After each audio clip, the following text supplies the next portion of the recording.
Hello and welcome to the IGN UK podcast. I'm your host this week, Chris Tilley, and I am joined by Rory Powers, who is IGN's answer to John Barrowman. That's a compliment, right? Well, with your fake accent. Yeah, we're just talking about it in terms of the accent. That's a low blow.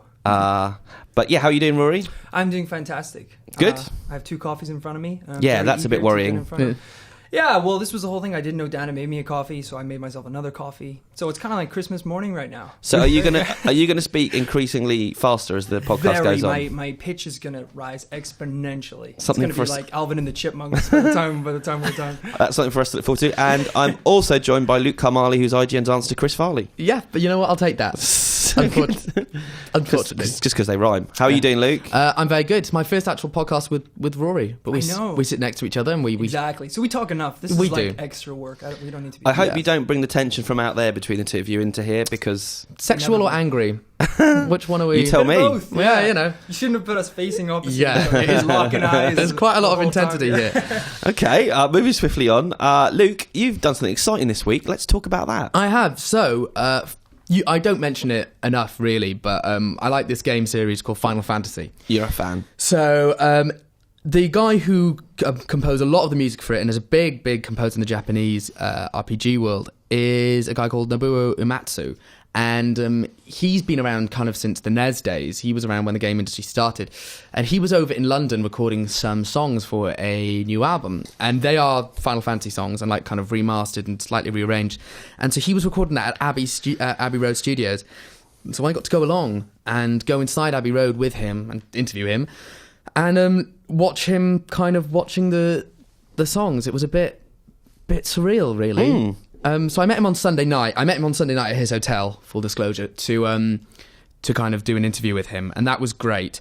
And I was a bit hungover, and so a little bit kind of dazed anyway. And I thought, I'm just hungover. It'll be fine when I see him the following day.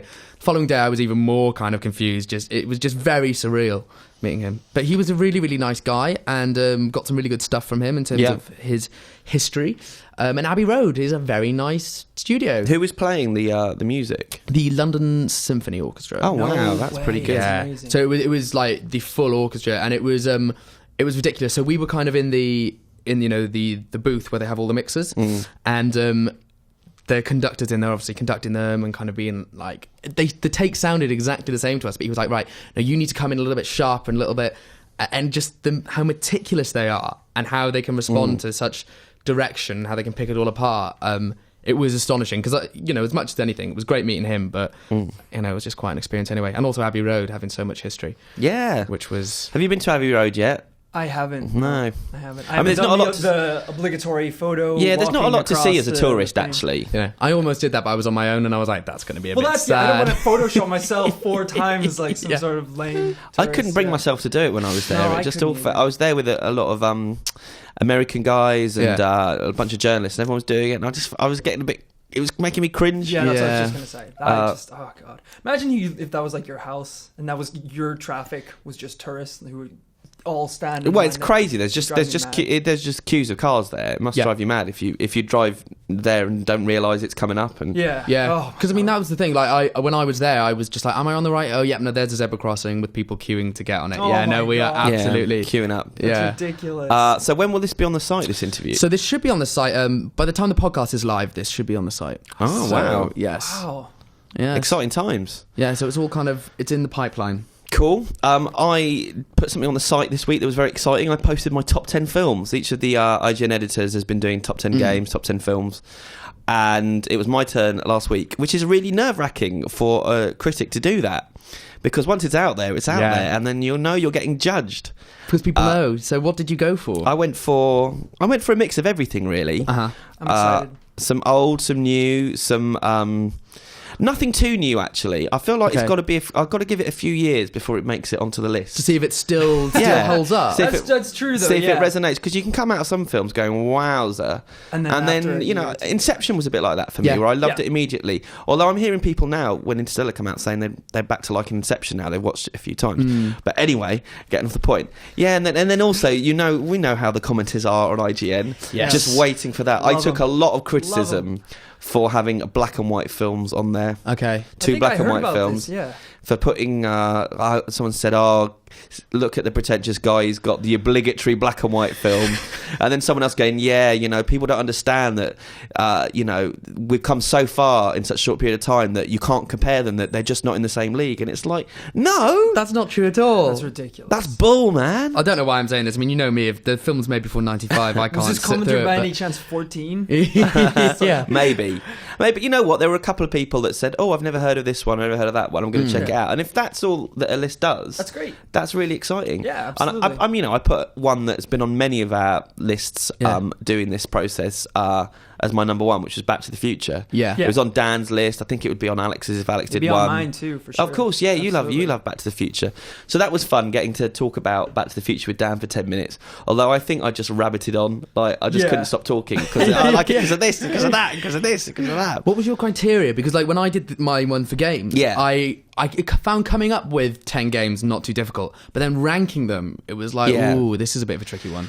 The ranking. I mean, it doesn't matter that much, but the rankings. It was pretty vague. Like, it was just I was trying to. There was no reason for really the ranking. I knew Back to the Future would be at number one. I knew Godfather would be near the top. But then, I changed it. I've never had these two horror films on my top 10 list until just this. I did this one, Which one? The Wicker Man and Don't Look Now. Oh wow! And they're just quite, because I wanted to put films Don't Look, Nicholas Rowe. Yeah. Oh, I had to. I did a written piece on that, and Did you? I ended up watching it so many times. Did you? Such a weird. So you could probably tell me film. about it. I know a terrifying amount about that. And such a horrible ending. Oh man, very it's just strange. devastating. But I put films on it that mean a lot to me. So Swingers was my number 10, and I don't think that's a good movie by any stretch of the imagination. But just the way I've revisited it in different periods of my life, and it's meant different things. And it was a chance to talk about yourself a bit, which we never do on IGN. I try and make it all really subjective, writing reviews and features and things. But for once, you could get a bit personal and talk about your family. I've talked about my family a bit and watching E.T. And like the power of E.T., I think, is brought home by my memories of how it affected my brother. Because I was maybe 5 and my brother was 4, and we went to the cinema to see it. And it upset my brother and made him cry so much because he was so sad that we had to leave the cinema and go home. Really? But then he couldn't stop crying when he thought about it, and he missed E.T. and he wanted to see it again, and so he cried until we took him back to the cinema. And it was like this vicious circle that would upset him so much, but yet he needed to see it again. That's full-scale trauma. And that's the genius of Spielberg, though, that he can make you feel that. Like, it is... There's moments of E.T. that are absolute misery. Yeah. They make you feel horrible, but yet you put yourself through it because you want to be part of it and you know what's coming. I remember watching it as a kid, and it really upset me. When you think he's dead. Yeah. God, It really So upset imagining me. you like on a bike with your brother in the basket in front, racing to the cinema, Desperately trying to get there. Yeah. Don't worry. We'll stop you crying, it'll be okay. I did dress up as E.T.? as- What with the blanket, Red Riding Hood? I dressed up. I made some handlebars, put on a red hoodie, and then got a cardboard cutout of E.T. and put it in a little basket and just walked around like that. Fancy dress for Halloween costume. That's really good. I looked awesome. That's a great costume. How old were you then? This was I was at IGN. I was working at IGN. It was about 5 years ago. Well, it's worth checking, yeah. Right, let's go on to the news. Yes. Luke, should we start with your news first because I've been talking too much? Yes, okay, sure. So, Grand Theft Auto Online is finally getting heists. Yay, something that we've been talking about since Grand Theft Auto Online launched. September before this one. Yeah. Which makes me feel it's been pushed back like a number of times. Yeah, so they now, just kept saying they were going to come. So for those not to know, heists are a very successful part of the solo game where basically you have to plan it out. It's like lots of different ways to how you're going to pull off this job. So whether it's an elaborate robbery or freeing someone from a prison or something like that. And they were meant to be in the online multiplayer mode, and they just hadn't really turned up, and we hadn't heard anything about them. That we were just constantly told, they're coming. Anyway, we finally got a trailer, some screenshots, and news that they will arrive at some stage in early 2015. Rockstar won't be pinned down because... they're not going to release them before they're ready. There's quite a lot of pressure at this stage. But some of the interesting stuff we got, because we got to do an interview with Rockstar. And so apparently it's going to launch with 5 unique strands, so 5 different heists. Then within them, there's going to be 20 missions. Sub-heists. Yeah, so it's kind of like the prep mission where you have to go and get a getaway car and scout out the building. And then the other one where you actually have to, pull it off. And then another one where you get away. So 20 hours of gameplay. But just how intricate it sounds, and thinking about it, the stuff that you don't think about, like when you play a game and you're controlling 3 characters, you've got the one who's the getaway driver, when you're controlling the one in the vault, you don't have to worry about what he's doing. But in actual fact, if he's just there sitting in the car twiddling his thumbs, really boring. This is it as well. Because when you're playing on the online story, obviously you're with computer players, and you can control like every aspect of it. So very recently I've been playing a lot of Grand Theft Auto, especially online. It's very fun. Yeah. And it's funny to imagine that this level of teamwork could exist successfully in a game, because I'll join a lobby and I'm like, oh, this is going to be so much fun. And then it's like someone's placed a 5,000 bounty on your head, and then people just shooting you down. Like, it's chaos in these worlds. So that same thing, maybe you like rob a bank and then you get out and you're like, go, go, go. And then the guy in Australia is eating a bowl of Cheerios in the kitchen. You're just sitting there outside the bank and you're like, what are you doing? I think it sounds really exciting, because communication sounds key. So I don't know how they're going to do that, because it was weird. It doesn't say if there's going to be voice chat support or anything like that. But it does sound really interesting. And there's lots of different things. So if you're the heist leader, you get to make slightly more decisions. You have to set up a high-end apartment, so you have to have the money for that. And you have to put all the money up front. And then you don't get paid throughout the heist. So as a heist leader, you need to make sure that everything goes smoothly, but if you're just kind of a crew member, you get paid incrementally as it goes on. It just sounds like a system they really thought through, and you can understand really why it's taking them. Yeah. And if anyone, it's Rockstar that will be able to pull it off to make it work. And it very much sounds like this is the start of it. Like, there will be more, so... Exactly. I just bought a house in that game. It's a very nice house. It's up in the Hollywood Hills. When you were like, I just bought a house in this game. Like, I was like... In this game. It was really lame as well, because I bought the house... And I was playing online with my sister, and I was like, let's celebrate, like, come on over to see the house. So she came over in the game, and we were like, let's have some drinks, because you can drink in the game as well. And you can drink, there was whiskey in my kitchen, so I was drinking whiskey. And the more you drink, your screen goes weird and blurry, and you walk funny and things like that. So I was like, let's see how far I can take this and see how drunk I can get. I drank so much that I died. Oh my God. I put back one last whiskey, and then I just went limp and died in my kitchen, and it was just my sister standing there. Sister standing over your dead body. Exactly, yeah. That's really sad. It's quite sad, isn't it? She gets the house, right? In the will, so it's okay, yeah. It's all and good. the bounty, apparently, that was on my head. So. Yeah. Because I was going to say, you should drink in real life what you're drinking there and see how that happens, but then don't do that. So you should stop. Don't do that. That's a bad idea. Because I did GTA Online when it came out, and it was a bit rough around the edges, but by all accounts, it sounds like I'm going to have to jump back in. It's great now, especially because you can transfer your accounts over from the previous generation, so there's a lot of people playing. The worlds are very busy. I think they support up to 30 players now in one world, so it's crazy. It's really, really fun. Yeah, no, I'll have to give it a go, especially with my penchant for MMOs. Sounds amazing. I'm going to talk about a less joyous story now, but it's one we can't ignore. And to be honest, we're recording this like 24 hours before it goes live. It might have changed between now and then, because it's constantly ongoing. But obviously everyone knows now about the Sony hack and what's been happening there. And it's kind of been tied in with... the media's tied it in, and it looks like it might be tied in with the release of this movie, The Interview, the Seth Rogen, James Franco movie about North Korea, like a comedy that North Korea has apparently not taken too well. And so I'll just go through kind of the timeline of the last 3 days, because it's been pretty wacky, but it's kind of escalated fast. It started out with a statement made by the people claiming to have done the hack. And the statement said, "We will clearly show it to you at the very time and places the interview be shown, including the premiere, how bitter fate those who seek fun in terror should be doomed to. Soon all the world will see what an awful movie Sony Pictures Entertainment has made. The world will be full of fear. Remember the 11th of September 2001. We recommend you keep yourself distant from the places at that time. If your house is nearby, you'd better leave. Whatever comes in the coming days is called by the greed of Sony Pictures Entertainment. All the world will denounce the Sony." So that was the statement that was put out. We were told that there was no credible intelligence to indicate that there was an active plot happening. And so kind of the US Department of Homeland Security said not to worry about it. But then, understandably, the theatre chain started getting worried. Yeah. So Wednesday of this week, it started off with Carmike Cinemas and Bowtie Cinemas pulling the film.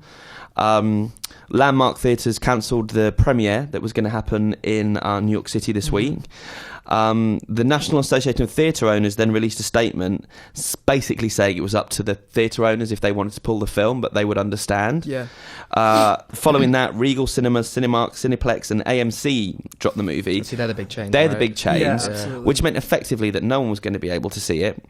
And then, understandably, some of the other studio owners were getting annoyed, movie studios, that their films were going to be in the cinemas that week, the same week, and that people just wouldn't be going to the cinemas. Yeah.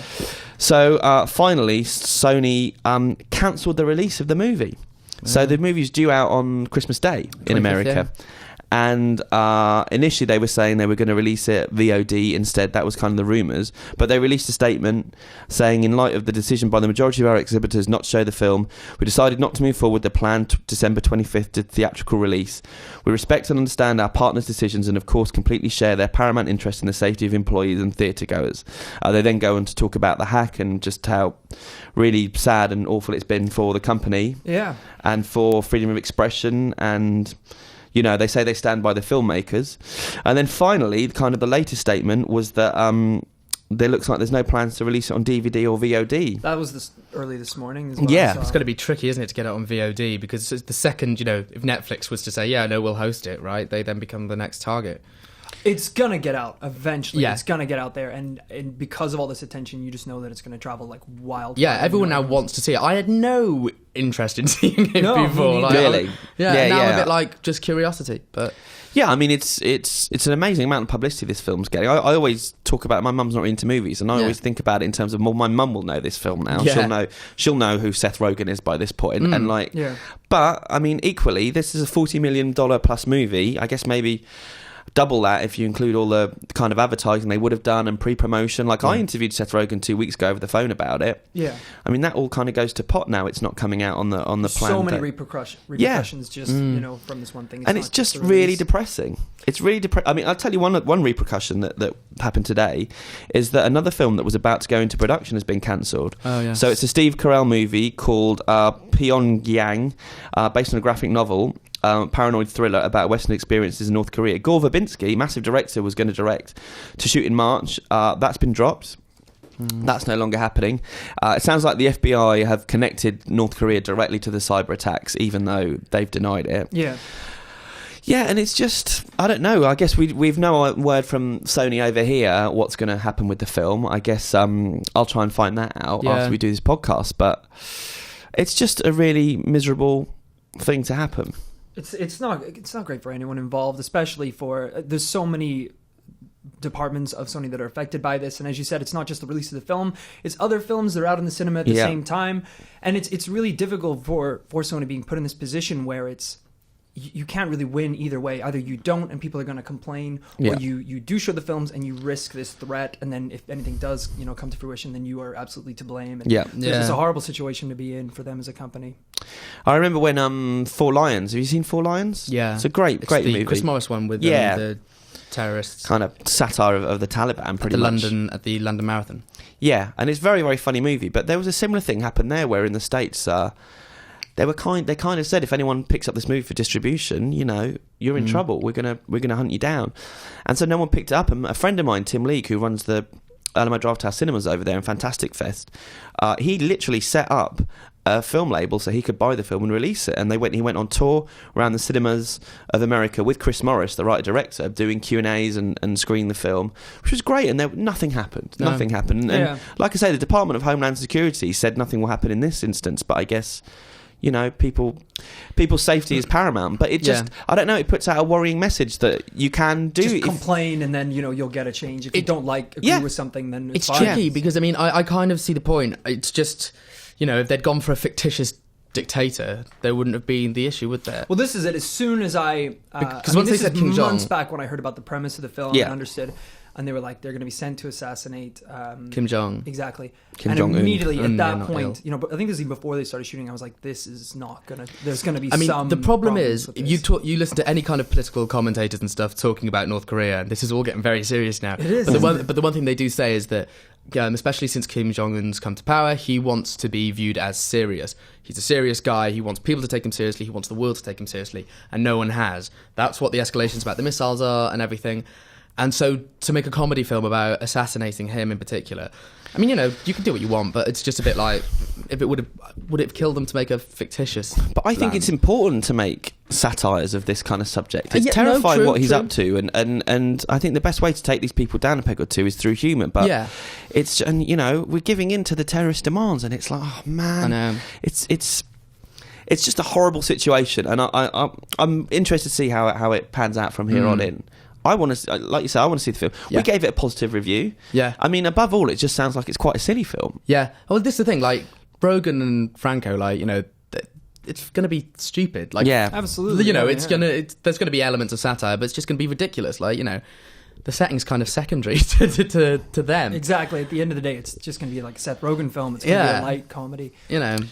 So anyway, more news on that one as and when it breaks, because this is just an ongoing story. But Rory, I think you got something a little more lighthearted. Yeah. Yes, much more lighthearted. Orlando Bloom has talked about Pirates 5 maybe being a soft reboot for the franchise. Yeah. So, and this was in an interview, wasn't it? This was a junket, for The Hobbit. This is an IGN exclusive, as it were. Exciting. When we were talking to him about The Hobbit. Yeah. So what was it he said exactly? Has anyone got the quote? The exact quote was, he said that they wanted to try and do, he basically said, I think they sort of want to reboot it. And he then went on to kind of say that they were going to explore him as Davy Jones and his relationship with his son. Okay. So, because obviously he's spending however long underneath the ocean and can only set foot on land, one day every 10 years or something like that. So it'll be all barnacled. And and obviously you can't really take your son under the waves. That kind of stuff is frowned upon. So I hope you don't try that one. Just saying. I think this was talked about on a previous podcast recently, but are you guys excited about Pirates 5? I'm a little biased because I love pirates. I love all that kind of like pirate lore, pirate history, all that kind of stuff. I used to love it when I was a kid, and the first and second and even third Pirates of the Caribbean film, meant a lot to me when I was growing up. I really, really enjoyed them.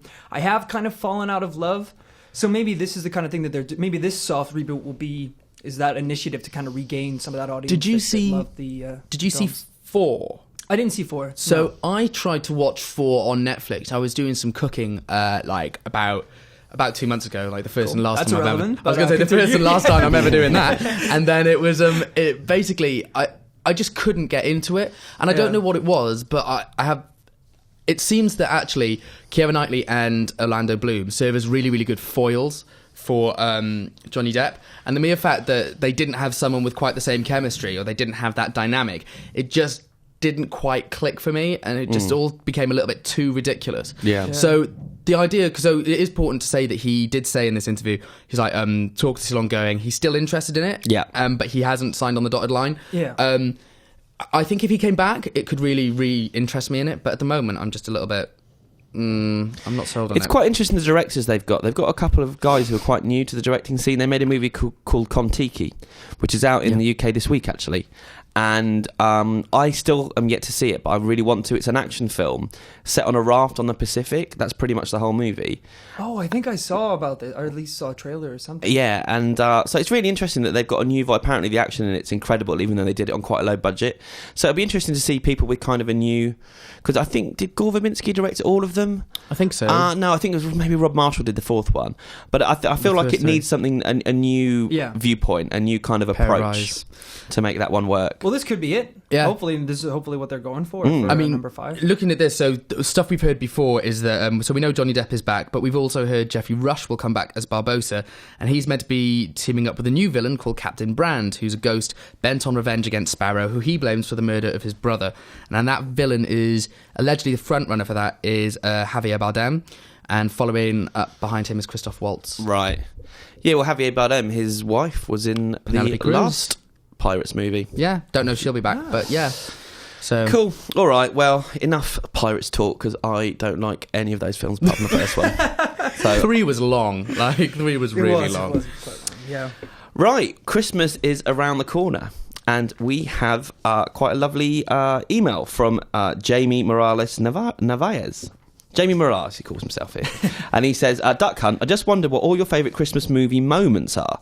I always get stick for calling Die Hard a Christmas movie, but I love the moment the vault opens to Ode to Joy, which is a brilliant moment. Yeah. It is a Christmas movie. Of course it's a Christmas movie.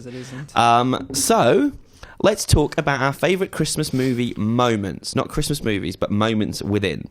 Okay. I mean, I'll kick off with one from Die Hard. I love it when he's ho ho ho, now I have a machine gun.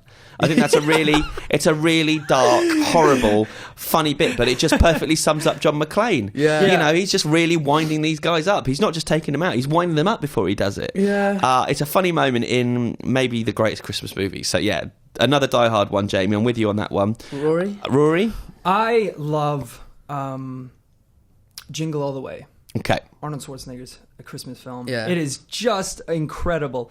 So there's one amazing line where you've both seen the film. Yeah. He's out searching for the Turbo Man doll to get for his son. And the neighbor, who is essentially a frisky Ned Flanders, is back home flirting with his wife. And he's baking eating the cookies the wife has made. Yeah. And there's one point where Arnold goes, "Put that cookie down now!" And he screams, and then of course everyone is staring at him. I love that whole film. I think it's absolutely fantastic. Wow, I'm just taking, while you were out of the room, I was saying to Luke, I'm taking a whole lot of abuse for saying on Twitter just now that Jingle All the Way is the worst Christmas movie. What? Yeah, and a load of Chris, people, no! a load of people are tweeting me back, put down the cookie as well. Yes, that's right. There you go. But hey, it's your, part of the problem. We're not here to. I'm not here to judge. Yeah. It's great that we've all got different opinions. I mean, it's really loud and obnoxious. And Luke, but then so's Rory. Yeah, there you go. So it works perfectly. I would say Love Actually. Now, I really like a moment in Love Actually. Just one moment in particular. So the Rowan Atkinson bit is quite silly, but generally, I actually think that moment that everyone knows, that the moment where Emma Thompson gets the gift and unwraps it, and it's the CD rather than the necklace that Alan Rickman's bought for the hussy. Yeah. And the hussy. The hussy. And it just, your heart breaks. And it's she just kind of, she's trying to hold it together. She's like, wow, it's Joni Mitchell, thank you. Who in herself, like, Joni Mitchell's the most depressing music you can get as well. And I think that really cuts through all the pomp and ceremony of the rest of the kind of movie. And it's just like, in actual fact, it's Christmas, but it's like that line in Friends where they're like, even though it's Christmas, people still die. It's like, even though it's Christmas, you can still be really miserable, like, and it can be quite awful. And that's your favourite Christmas Wow, moment? that's a lovely moment. You picked machine guns and you picked death. I'm the only one that picked cookies. It gets better. It gets better. Austrian. Sorry, guys. I'm going to get flack for that now. On Twitter. There you go. It does get better, but I just thought that was a nice one to start off with, just because it's one of the more real kind of Christmas moments. Because in actual fact, I think everyone feels a lot of pressure at Christmas to be happy and jolly, whereas that's a bit more like, that's one of the things that makes that film quite good. It can be quite... I don't know if I want to continue if we've picked Love Actually and Jingle All the Way. No, it's fine. I feel a bit sick. No, I get that. But let's go around the table. Okay. So I've had that one. I'm going to say I love Elf. Yeah, I love Elf. I saw an early preview of it. It was a Sunday morning. I was really hungover, and I was surrounded by children making noise, and it was like a nightmare. This is hell, yeah. And thank God the film was good. Yeah. I really good, because the kid next to me doesn't know how close he came to me vomiting on him during that movie. But I feel like it's kind of a Pixar movie brought to life in that it's got something for adults, it's got something for kids, it works on a bunch of levels, and it's genuinely funny. And I really like the bit where he recognises Santa. Yeah. And he gets so excited because adorable. it's that childlike excitement you would get when you see Santa. Yeah. And I think Will Ferrell's at his best when he's kind of playing dim kind of innocent characters. Absolutely. And I just think that scene really makes me laugh. Yeah. They really nailed it, because I think it's difficult to make specifically a Christmas film, like to make a Christmas film in this day and age that becomes a tradition. And it already has every Christmas. Because the first, I was working for a magazine, we did a feature on it, there wasn't a lot of interest, it wasn't a big hit. We talked it up a lot where I worked, and then I don't know, I didn't hear much about it for about 5 years, and then it's I think maybe Channel 4 had the rights to it and were playing it every year here, and it just became a thing where you would notice on Twitter suddenly everyone was talking about it at the same time. Lines like people saying like, "Oh, I'm a cotton-headed ninny muggins" and stuff like that. Like that's like. But also, I don't know if anything to do with Zooey Deschanel's kind of star in The Ascendant, because back then no one really knew who she was, and now she's kind of. Well, with New Girl and now New Girl, and also like she did Yes Man and stuff like that. When she sings that duet with him, and when she's taking a shower, it's kind of weird. It is, but your heart kind of melts because her voice is so lovely. I was going to say, because her voice is, and it's so like jazzy and and Judy Garland. Yeah, so that's. I also had Elf, and I had like just Swedish and Elf singing. Okay, that's a really good one. Yeah, that's a good one. Rory. So my next one is, and I'm interested to see what you think of this. No judgment here anymore. Muppet Christmas Carol. Very good, very film. good. Yes. Very good. One of the best Christmas Carol adaptations, I think. Absolutely. Yeah. Yes. We kind of have a tradition in my house where we watch it on every Christmas Eve. Yeah. So it's like, the thing we do before we go to bed. And just that opening number about Ebenezer Scrooge, and it kind of just shows you the magic of this town filled with Muppets and all the marketplace, the bustling marketplace. It's just incredible, and the design and the artwork and the music is just I absolutely love it's it magical. so much. Like Christmas is supposed to be magical, and that captures it, I think. Completely, yeah. So that is hands down one of my favorite Christmas movies of all time. Yeah. A little nicer than Put the Cookie Down. Yeah. But, yeah. There you go. I mean, my next one is, I don't know if it's a bit of a weird one, but kind of like you guys watch it every Christmas Eve. Yeah. Family. I always watch this every Christmas Eve, and it's The Nightmare Before Christmas. And it's You stole my third one. There you go. Man. And it's that song. It's what's this? What's this? Yeah, and it's just kind of again that childlike excitement where you're just kind of, and he's misinterpreting everything, but you're like, this is amazing. It's just And I remember the first time I saw it, because I was kind of interested in the whole macabre stuff about it when I first saw it, and then I just think it marries the two so beautifully. And so that was my next one. Well, that film is fantastic because it is like a double barrel film. So I watch it every Halloween, Yes. but I also watch it every Christmas. Yeah, I'm right. so torn. I don't know which one. And then the It's summer like- months, on the shelf. It's gone. exactly. No, that's a great. film. What scene would you pick from that one then? Sorry, I'm just checking well, if it's Christmas related, then I definitely would pick the Christmas one. Yeah. But even that film is grim. It is. The conclusion to that. There's always a temptation that I have to kind of switch it off before we get to the end, because it kind of goes a little bit wrong. Like where he's kind of going on a bit of a rampage. But they should just have him like leave on the sleigh and then like fade to credits. Yeah, that's like, what I'm Merry gonna do. Christmas. And make a little PG stop. version. Yeah, so exactly. That's the way to do it. Has anyone else got the entire finale to Home Alone? Which one? One or two? One. I have two. Because it was so. I think we talked about this a year ago. We've argued about this. If I'm honest with you, because I think 2 is a good movie. I mean, it's a remake essentially, but it was because the first one, it was just you'd never seen anything like it before. Yeah. And I was at the right age. When did it come out? Early 90s, wasn't it? Yeah. I was about the same age as Kevin. Yeah. And so it was just amazing watching this kid get one over on all these adults. Yeah. And man, it's so funny. Like you look back at it, and it's so evil. You'd never get it made, would He's you? psychotic, that kid is. Yeah, he really is. But man, it's funny when you're watching it, and I think it helps because of Joe Pesci and Daniel Stern being such such good actors and such brilliant physical comedians in it. Yeah. So go on, do Home Alone 2 Yeah, then, so because 2 I was going to do. So in terms of like an actual Christmas moment, that moment where he's standing in front of the tree is obviously amazing. And also the toy shop is great. Oh, yeah. I also love the Plaza Hotel just because. One of my things that I've always wanted to do is go to New York at Christmas and go to the Plaza Hotel just to see it all decorated. Yeah. Because I think that's brilliant. But yeah, that psychotic moment, like in 2, it's when he's on the roof and he's throwing the bricks down and it hits Daniel Stern in the head, and just the sound effect. It's just such a.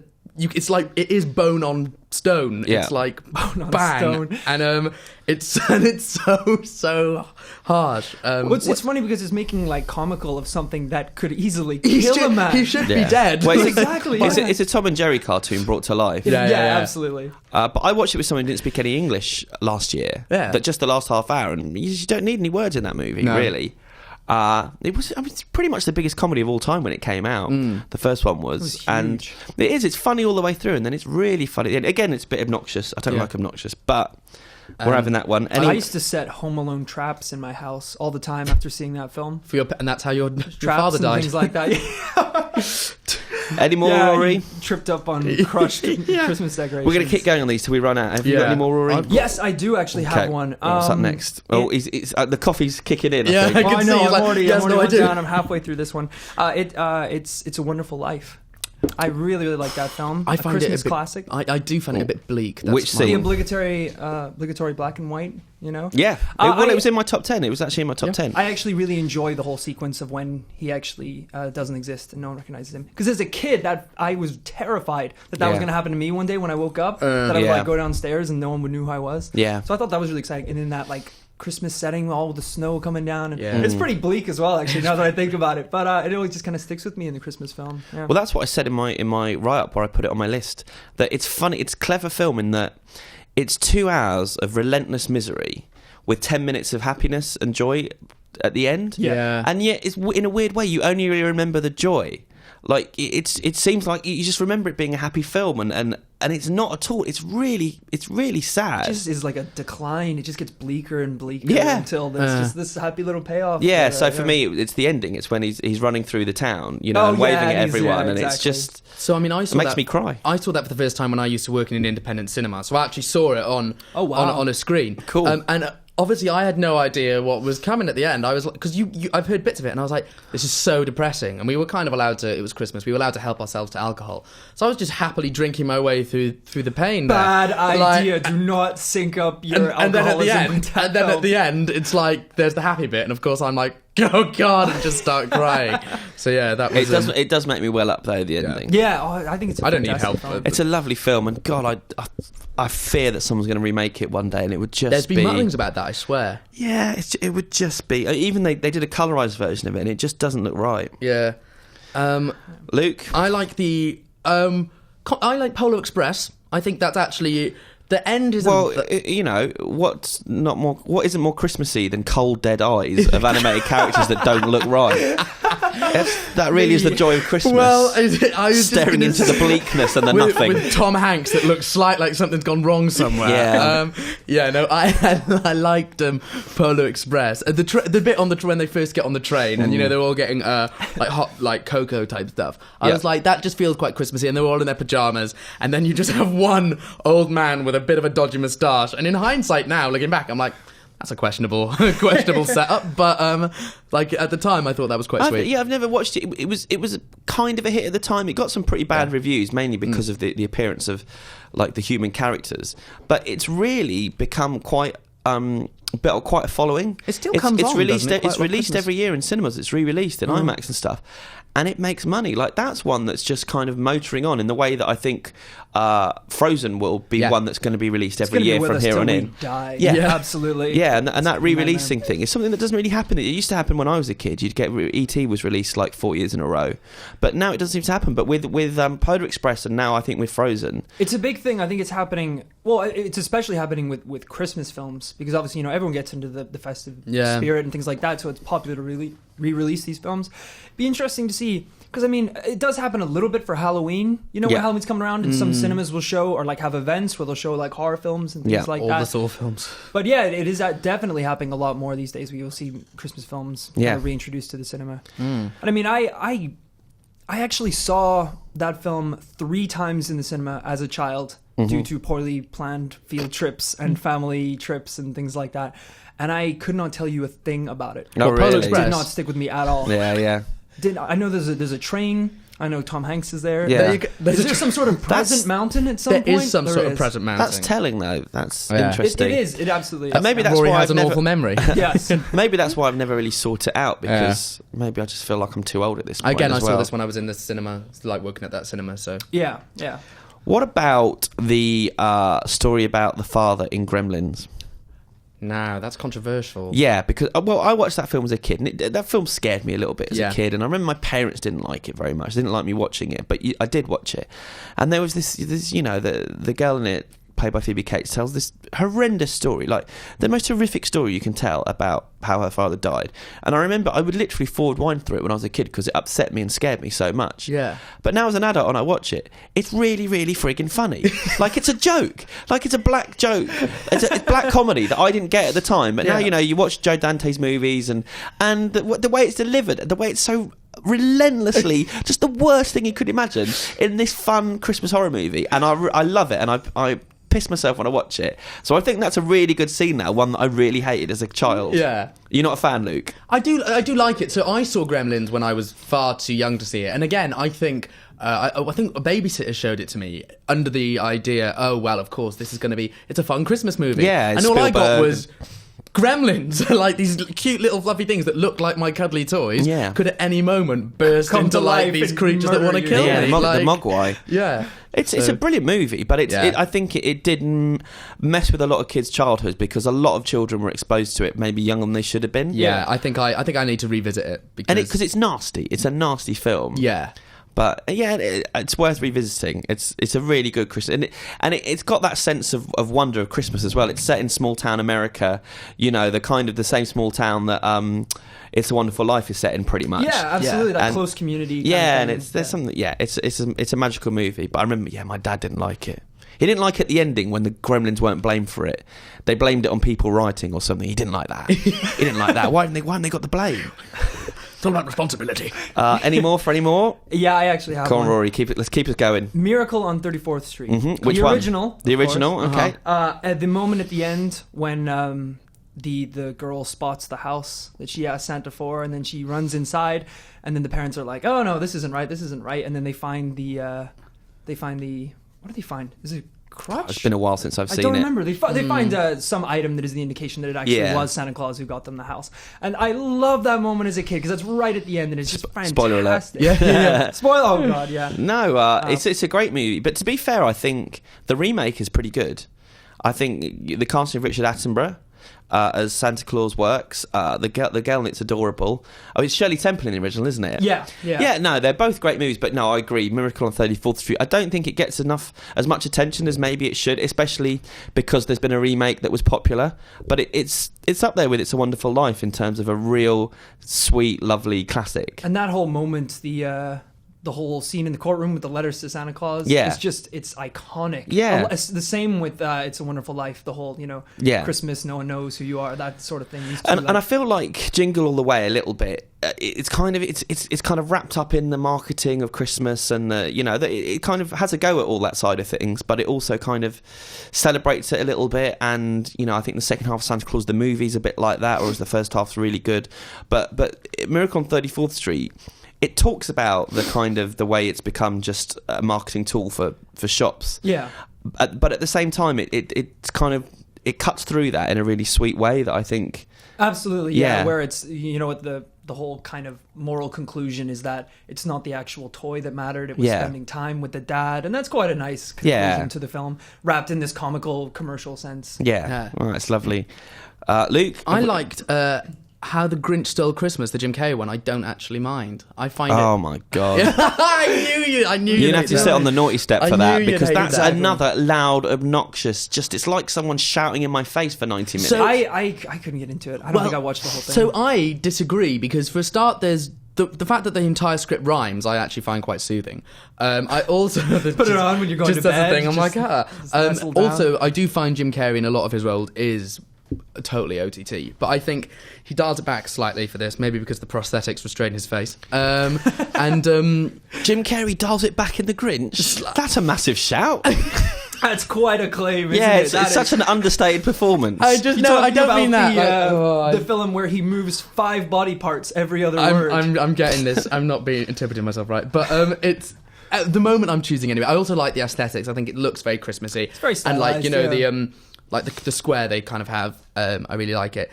And the moment is when Cindy Lou Who meets the Grinch for the first time when she goes up to his cave, and it's just like it's the first time you've seen him interacting with anyone, and you kind of actually get, other than Max the dog with the little nose, which is cute. That's why you like it, isn't it? Yeah, I like it for Max, and also Cindy Lou Who is Taylor Momsen, who's obviously grown up to be a bit of a wild child. So, try hard. I'm going to talk about horror a little bit. As you know, I'm a horror aficionado. There's a couple of really good Christmas horror films that I recommend to people. Black Christmas from 1974. It's a slasher movie where it's almost like the baddies in the house. It's kind of like the beginning of Scream. It's kind of influenced by that. And what I love about Black Christmas is it did it maybe 4 years before John Carpenter's Halloween. And everyone says John Carpenter's Halloween is this classic and it changed the film industry. But Black Christmas did it. I haven't actually seen Black Christmas. Halloween might be a little bit, it's a better made movie. Yeah. But a lot of the tropes, a lot of the ideas, and a lot of the tone, and it's all from Black Christmas. So I think that's a really good one. I haven't got a specific moment. I mean, it's your typical slasher fare, but I kind of like the fact that it's set at Christmas. Yeah. It makes it that much nastier. And there's a film called The Children, which I've championed on the site a few times. It's a British horror film from about 8 years ago, and it's about a couple of families going out to the countryside and spending Christmas together in like a kind of wood cabin. And the kids all start getting like a cold. That they've all got, and they're all a little bit ill, and then slowly but surely, and they're quite young kids, they're toddlers pretty much. Where are we going with this? And then accidents start happening, and then people start dying, and the kids, the toddlers, are killing the parents because of this illness that they've got. And it's horrible, but you know what, it's really good. It's kind of good fun. Like it's done with a sense of fun, if you can say that about that thing. But so again, not a specific moment from that, but if you want to check out Christmas horror, I recommend Black Christmas, I recommend The Children, and finally there's a film called Rare Exports, which is a Finnish film from about 6-7 years ago, about kids trying to finding out the true secret of Santa, and he's actually evil. And it's brilliant. It's actually got that Joe Dante Gremlins tone to it, where it's a kid's film, but it's nasty enough, or maybe too nasty for kids, and it's funny and it's dark, and you feel like you're watching something you shouldn't be. And there is a scene in that where there is an army of Santa's evil elves running across the snow. I think they're after the kids at the time, and they're all played by really old men who are naked. And you just see this. It's all done for real, and they've got quite really long beards that are kind of sometimes covering their genitals, but not always. And it's just this sea of ball bags like sprinting towards you giving them black eyes. They're so dangly. Jesus. It's a brilliant scene. It's my favourite bit of the movie, and that film is really worth seeking out. Wow, well, you've sold me on it, definitely. Oh my god. Okay, definitely not for children. Yeah. I don't know, man. It's like if you're not a young child, but like if you're 10 years old, I think you'd be sitting there going, "Wow, this is amazing." This is great. Any more? I have one more. Okay, coming to the end. The Santa Claus. Yes. Okay. And I love the moment where they're taken on the sleigh to the North Pole, and obviously very skeptical that nothing's actually there. And then once it's revealed, the North Pole's there and the whole toy factory, and you're given this, magical kind of tour of what's going on. It's just fantastic as a kid. Like, you really buy into it. The little like train tracks that you can just hop on, and it goes all around the factory. I just think that's a great Christmas moment between like the father and the son as well. Because they're kind of struggling a little bit in their relationship, and then to go through this together, it's a great film. I absolutely love it. Conveniently, I have one more, which is another modernish one, Arthur Christmas. Am I right in saying you haven't seen that? No, I haven't. Yeah, no. I've got it on DVD. Yeah, Arthur Christmas. I'm I gonna would make a note definitely. now. Have you seen Arthur Christmas? No. Okay, so it's I think I'm right in saying James McAvoy voices the lead. Yeah. But it's just brilliant. It somehow manages to do something that, we've all seen. Well, we've given examples of so many Christmas films, but it's a slightly different twist on it. And his enthusiasm and exuberance is very childlike, but without spoiling it, he's part of the lineage of kind of Father Christmas, but like he isn't Father Christmas. Yeah. It's just a really, really nice.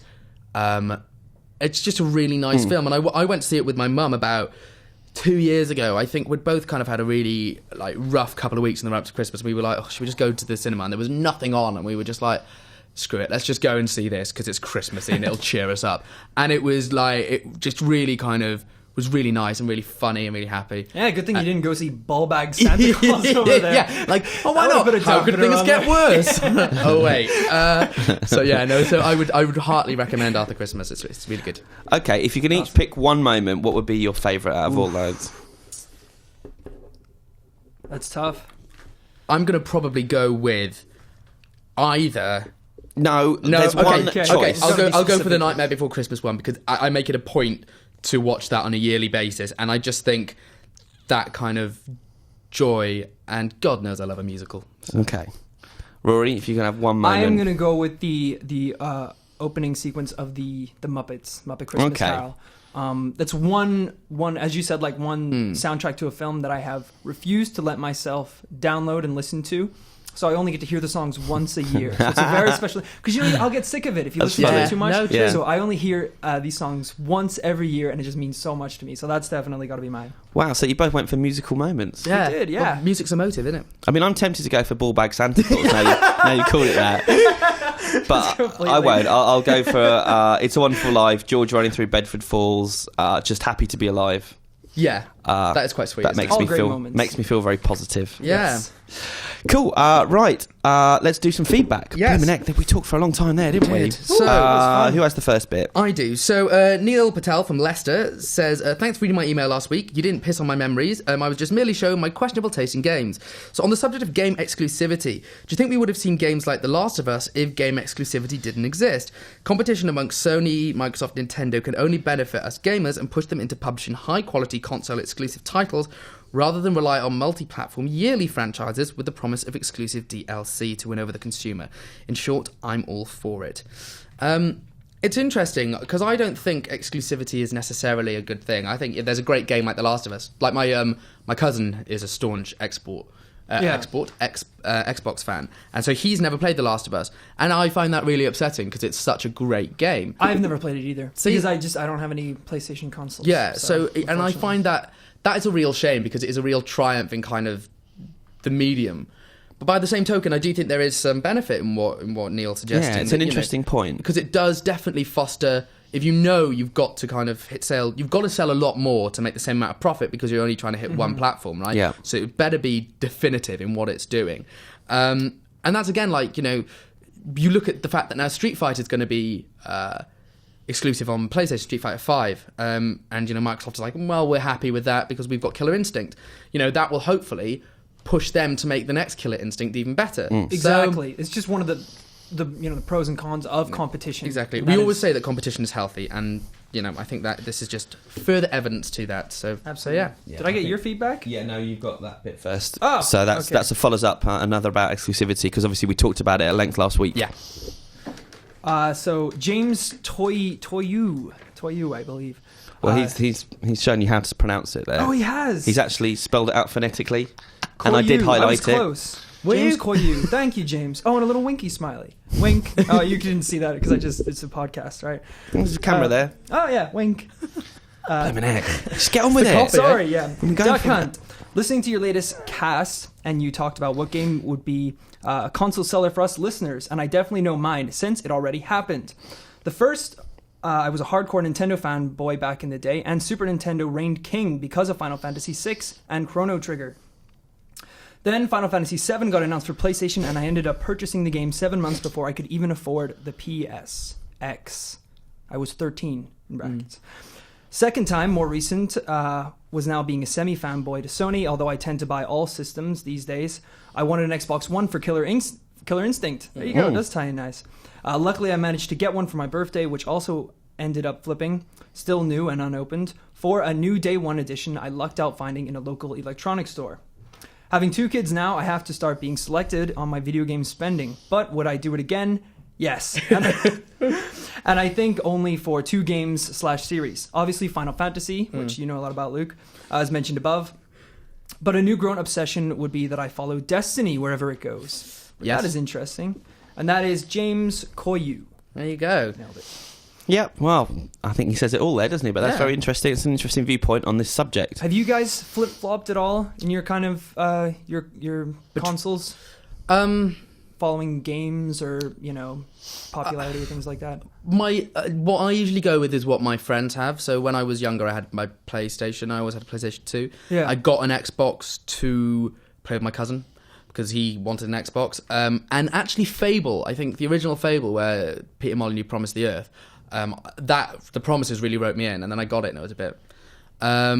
so yes, no, I think I probably did for that, but I've always had both eventually. It's just kind of been a question of first. At the moment, I don't have an Xbox One and I don't have a Wii U. Yeah.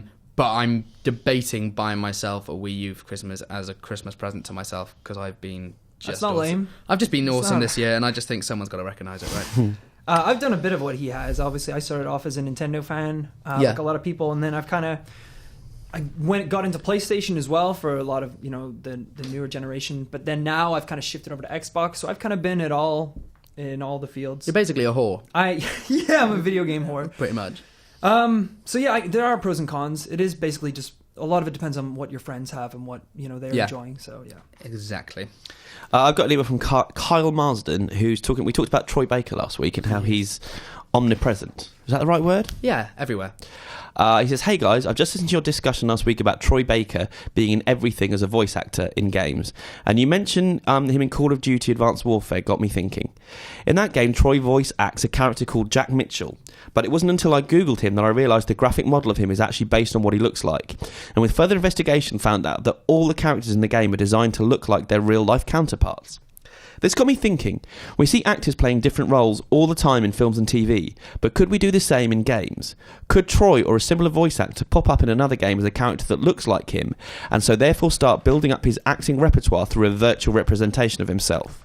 What do you guys think?" So I think this is a tricky one, because one of the strongest things that game voice actors have going for them is that they can do different roles and they're not kind of pinned down by their looks. So, Troy Baker is Pagan Min in Far Cry 4, right? Yeah. Despite not being the same ethnicity as him. So, there's lots of different things. It also depends whether they want to do motion capture or performance capture. Like, I know performance capture obviously is when they capture everything. So that's what they did with Kevin Spacey. He also had the little balls on his face. Yep. So they could recreate it. Not for the first time. What? No, go on. Lads. Back to Santa Wow. Claus. Yeah. Can we cut that out? Snip that out. You need to beep that.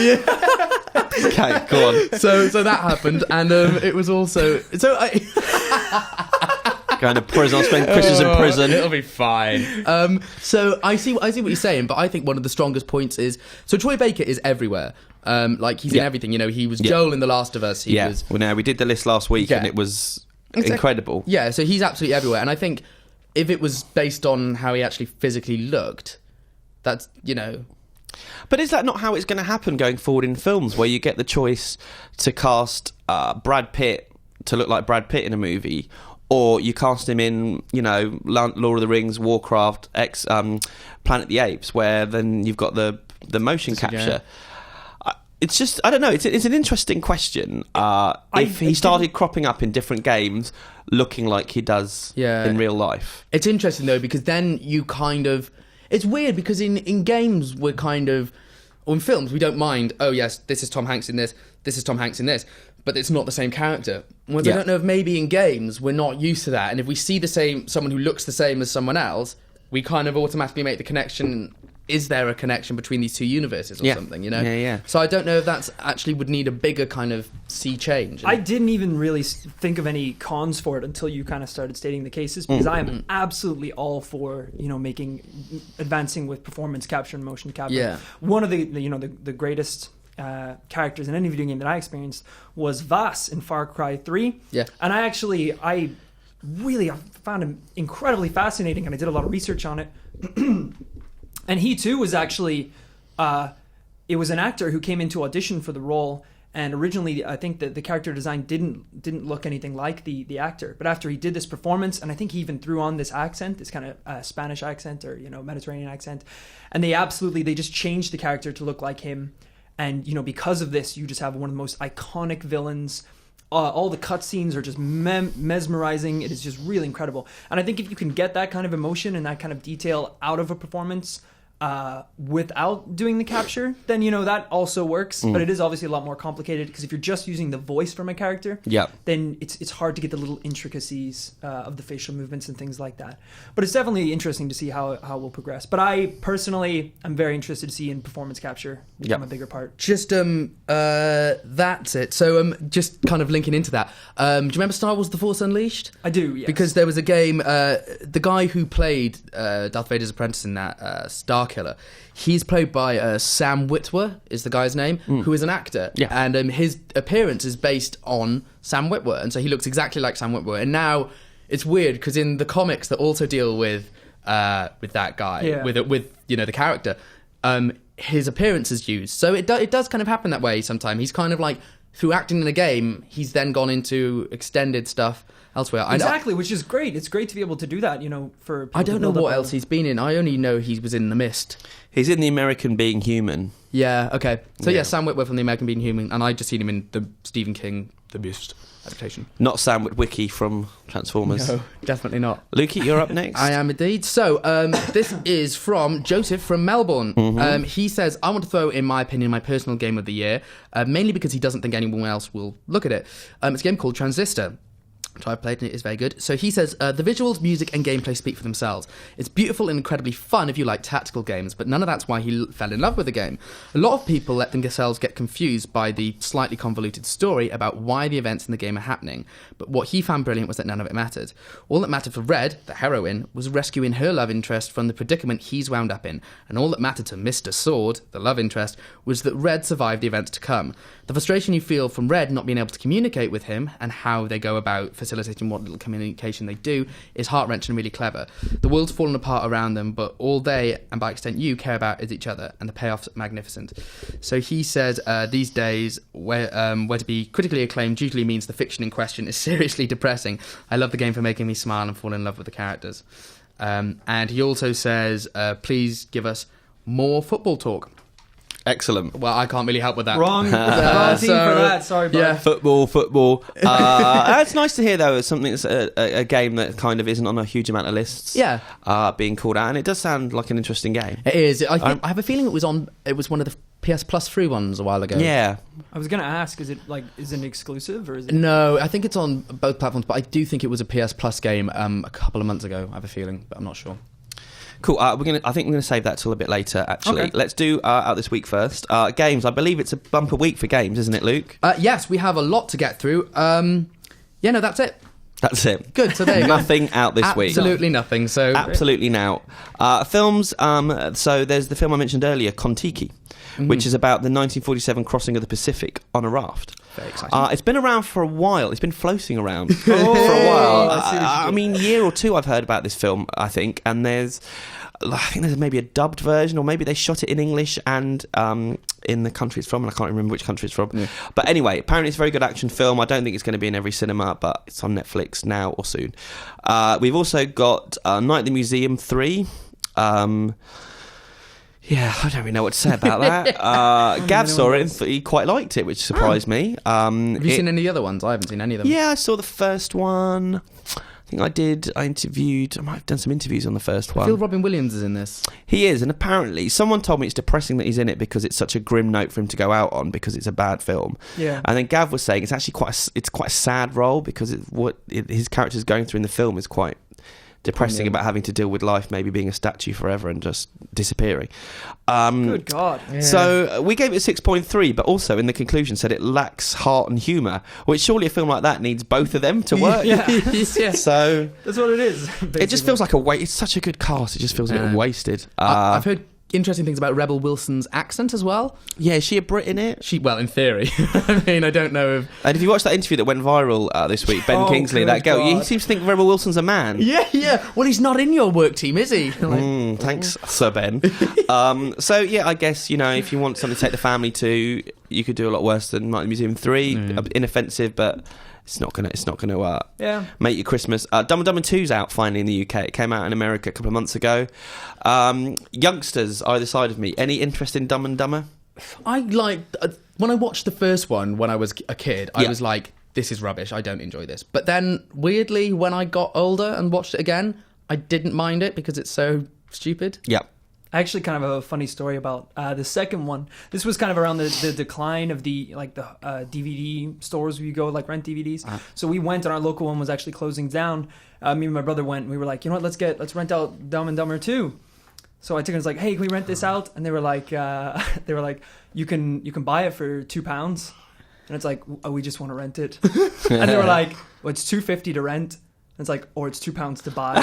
And I was just like, I've got 250. Like, I don't really want. I'm gonna watch it once. Let's face it, and then it's probably gonna sit in my house. And she was like, "Do you just want it 150?" So I was like, "All right." So I bought it. Wow, you were haggling. Yeah. Are you talking about the prequel? Yeah, Dumb and Dumber prequel, isn't it? Yeah, Dumb and Dumber. Sorry, that's because this one's Dumb and Dumber 2. Yeah. Okay, sorry. Yeah. That's Dumb and Dumber, the prequel that didn't have the involvement of the original people.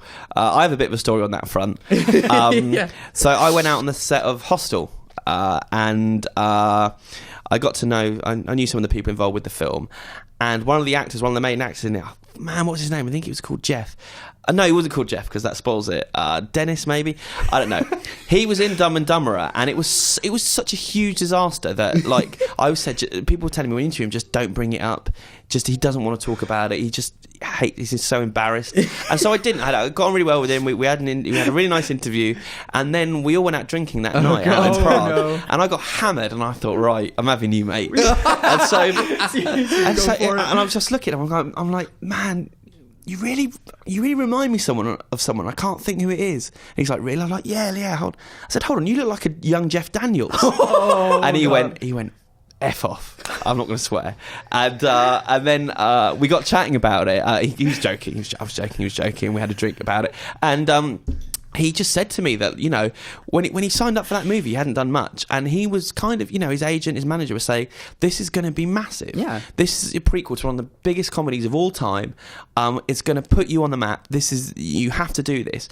And all the way through it, he thought, man, I'm going to be huge. This is it. And then literally for like 2 years, he couldn't get any work because it was poisonous being in that movie. So anyway, Dumb and Dumber 2. I don't remember it being that bad. It's pretty bad. Well, it wasn't worth £1.50. It's because you know, Dumb and Dumber is a Jim Carrey movie. Yeah. And so for anyone else trying to do Jim Carrey, it's not possible. The same with Son of the Mask. You had Jamie Kennedy trying to be Jim Carrey. It does not work. Yeah. Because he's unique, he's one of a kind, and Jeff Daniels, like, playing against type was really, really funny in it. So I would say it's one of my favourite comedies of all time. I watched it with my family as a kid in the States in the cinema, and it was just, we all laughed all the way through it. It was just a really good memory. I've watched it loads since. I think it's a really funny film. I think it's the best Farrelly Brothers film, actually. This one, unless you feel like me about the original, I don't think you'll get. Yeah. It's a trip down nostalgia lane, and it works. I mean, there's lots of callbacks to the original film that you won't get if you haven't seen it, which I think's kind of not very fair on. It's 20 years, you know. I was gonna say. But it's fun. In the last half hour, I got a bit bored, but it is funny. It's really non-PC, which is really nice to see in this day and age. But yeah, I mean, it was okay. It made me feel similar to how Anchorman made me feel, the sequel. Yeah. I won't be watching it again. I'll be watching the original again. Exactly. So we gave it 6.3, but yeah, I mean, not a huge amount of great movies out this Christmas, so... Oh, they have just all the re-releases? Yeah, so exactly. watch all the Christmas movie moments that we suggested. Yeah, exactly. Bar one. Yeah. Bar one. If you pass me that, I'll read that out because it's a bit kind of self-indulgent. But this one. Yeah, we got quite a nice email from the Duck Hunters. Yeah. From Kevin, Jamie and Scott. And they said, I won't read the whole thing out because it says lots of nice things about us and that's a bit cringeworthy to read that. But he says, Duck Hunt. Hi guys, this isn't a question, but thank you and Merry Christmas from everyone over at the Facebook group. This year has been a great one, what with the community coming together and helping you win the much-deserved Gamers' Choice Awards at this year's GMAs. And the forming of the fan Facebook Duck Hunt group, which has grown to a healthy size and also helped many of us make new friends online and off. And that's really lovely. It's been nice to become friends with all you guys as well. And thanks for supporting the quizzes and the events we've done. Thanks for listening to the podcast. And yeah, I think this is the last one. This is the last one we're doing before Christmas. Yes. Yeah. There will be ones tiding you over. We're going to do sort of previews of next year and looking back at this year, but this is the last one, so I think we just want to say a big thank you to everyone for listening and watching and commenting and emailing. You do it for we kind of do it for you guys really, because you give us the stuff to keep talking about, and it's nice to know that you're enjoying it. Yeah, and thanks for welcoming the newcomers to the podcast. God knows we haven't welcomed them in the office. Rory and Gav. It's actually a really I've kind of hovered around the group a little bit on Facebook before. It's really nice. Everyone there's like really great. It's one of those like positive energy. Yeah. Exactly. Yeah. Very rare internet game comment where there's just no assholes. Yeah, I was like it's just genuinely nice people. Yeah, and it's welcome relief sometimes when you go from the comments we receive sometimes on the IGN, site, go over there, it's like having a cleansing bath. Yeah. So thanks for watching, thanks for listening, and happy holidays to everyone. Yeah, Merry Christmas. Merry Christmas.